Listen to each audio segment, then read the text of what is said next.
Hi everyone, in this video we will be learning how to get LinkedIn profile link of someone else. Now before we start, I'd like to invite you to click the link in the description below to get your done for you LinkedIn profile that will transform your account into an income generating asset. Alright, so what you need to do is simply, let's say you want profile link for this, then you are going to be simply heading over to their profile.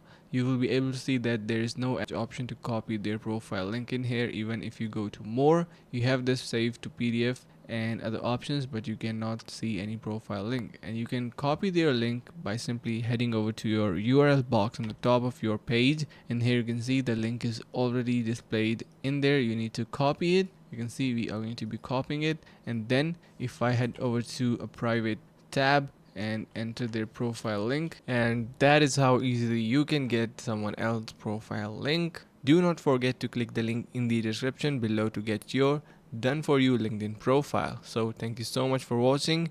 Make sure to subscribe to our channel and leave a like. Until next video, take care and goodbye.